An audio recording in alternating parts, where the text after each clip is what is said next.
Hai teman-teman, selamat datang di channel MGB Garden. Di video kali ini saya sudah berada di semak-semak teman-teman, karena kita akan membahas tentang tanaman-tanaman gulma yang tumbuh liar yang bisa dikonsumsi. Apa saja tanamannya?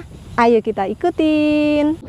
Yang pertama teman-teman, ini adalah tanaman ajeran atau biasa disebut juga tanaman ketul atau nama ilmiahnya Bidens pilosa. Nah ini dia teman-teman tanamannya, daunnya runcing seperti ini, terus ada geriginya. Kalau dibandingkan dengan bayam, nah ini sedikit lebih tebal daripada bayam. Nah ini dia bunganya teman-teman, bunga ketul atau bunga ajeran, warnanya putih, kemudian tengahnya warnanya kuning seperti bunga daisy, cantik ya. Kalau sudah kering bunganya akan menjadi biji seperti ini teman-teman, seperti biji kenikir. Ini gampang banget terbawa oleh angin, makanya sangat mudah sekali tersebar. Yang bisa dimanfaatkan dari ajeran atau ketul ini adalah daun mudanya, bisa kita gunakan sebagai sayuran, kita lalap langsung boleh, atau direbus dulu jadi cocolan sambal, atau jadikan pecel, bisa juga ditumis. Rasanya itu ada aroma wangi-wanginya seperti kenikir, terus teksturnya agak berserat gitu. Kalau buat saya ini enak banget karena aroma khasnya itu loh, karena saya suka daun yang ada aromanya. Terus bunganya ini juga bisa digunakan sebagai teh. Ajeran ini selain bisa dikonsumsi sebagai sayuran, juga sebagai herbal berkhasiat. Dan juga ada skincare yang menggunakan bahan dari ketul atau Bidens pilosa ini teman-teman. Tapi kalau teman-teman ingin memanfaatkan tanaman ini, ajeran atau ketul ini untuk dikonsumsi, jangan lupa pastikan sekali harus diambil dari tempat yang bersih ya,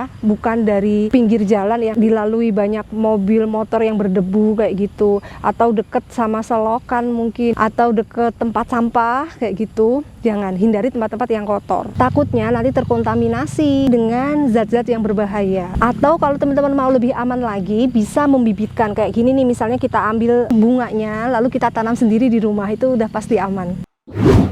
Nah yang kedua teman-teman adalah krokot, tapi ini krokot yang liar ya teman-teman. Krokot yang liar itu bunganya warnanya kuning kecil-kecil, terus daunnya itu oval membulat kayak gitu, bukan krokot yang bunga. Nah kalau yang ini kan krokot bunga yang biasa kita temui. Kalau ini saya kurang tahu apakah bisa dikonsumsi atau enggak. Gulma yang bisa dikonsumsi itu yang krokot liar atau Portulaca oleracea. Krokot liar itu rasanya ada asam-asamnya, terus teksturnya itu empuk gitu, berlendir. Enggak semua orang suka sih, tapi di daerah-daerah tertentu itu krokot sangat umum untuk dikonsumsi, dibikin jadi pecel dan juga sayuran-sayuran yang lainnya. Nah ini dia, kebetulan ada juga krokot liar di kebun saya nih. Ini kayak gini teman-teman. Nah pasti teman-teman udah pada tahu ya, krokot ini sangat mudah ditemui di pinggir jalan atau di kebun, dimanapun lah, di semak-semak. Kadang tuh ada di sela-sela batu kayak gitu tuh bisa tumbuh ini, sangat bandel.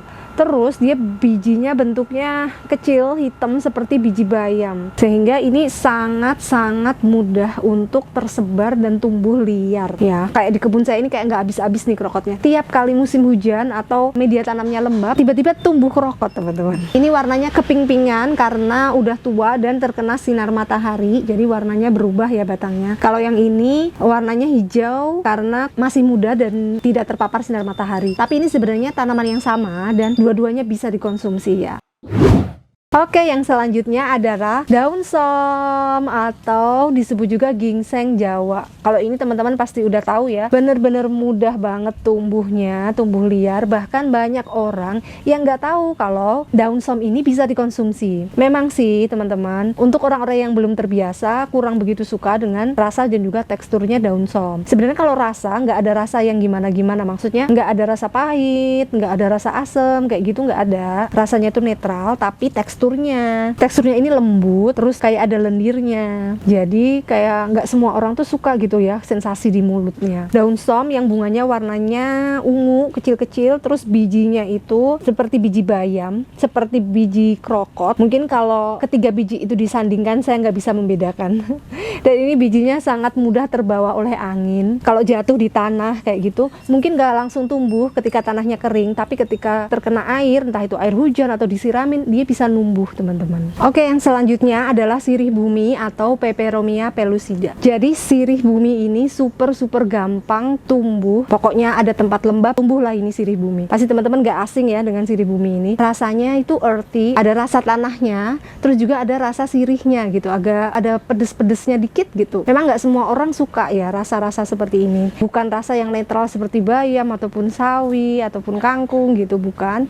Tapi sirih bumi bisa dikonsumsi, bisa digunakan untuk pecel, untuk urap, dan juga dioseng, ditumis, itu bisa. Terus sirih bumi ini juga mengandung banyak khasiat ya, salah satunya kalau nggak salah untuk pengobatan diabetes ya. Tapi tetap ya teman-teman, diingat jangan sampai lupa untuk memanen tanaman-tanaman gulma termasuk sirih bumi ini dari tempat yang bersih. Nah, yang selanjutnya adalah pegagan. Pegagan itu ada pegagan air dan juga ada pegagan tanah. Di sini saya punya 4 jenis pegagan. Semuanya ini biasanya tumbuh liar, teman-teman. Tapi karena saya suka, jadi saya masukkan ke dalam pot kayak gini biar gampang dirawat. Karena saya nggak punya lahan tanah lagi, teman-teman. Oke, kita mulai dari yang pertama. Ini namanya tikim atau antanan berit. Ada juga yang mengatakan semanggi gunung. Tikim ini daunnya kecil-kecil, biasanya kita temui di asinan. Tapi selain untuk asinan, bisa juga untuk lalapan. Bisa dimakan beserta akarnya. Ini ada rasa semriwing-semriwingnya gitu ya, teman-teman. Ada wanginya juga. Ini salah satu lalapan yang saya suka ini. Oke, selanjutnya. Kalau ini teman-teman pasti tahu dong, pegagan air. Nah, selain bisa dikonsumsi, ini bisa juga digunakan sebagai tanaman hias. Karena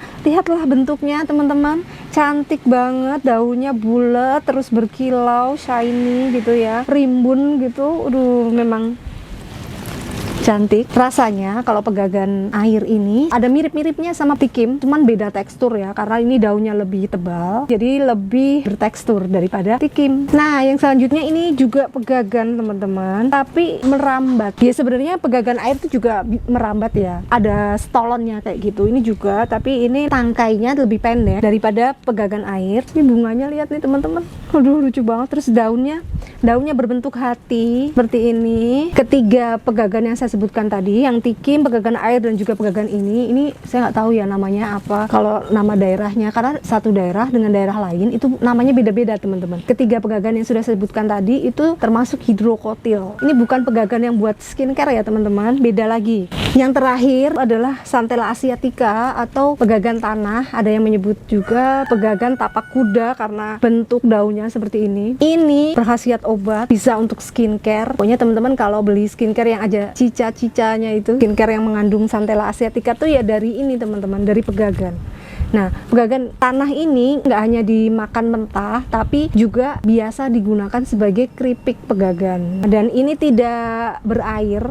Kalau yang tadi, yang ketiga itu tuh tiga-tiganya itu berair, daunnya itu mengkilap. Kalau ini enggak, daunnya nggak mengkilap, doff gitu ya. Ini maaf ya warnanya kuning-kuning gini karena sempat kekeringan, nggak apa-apa.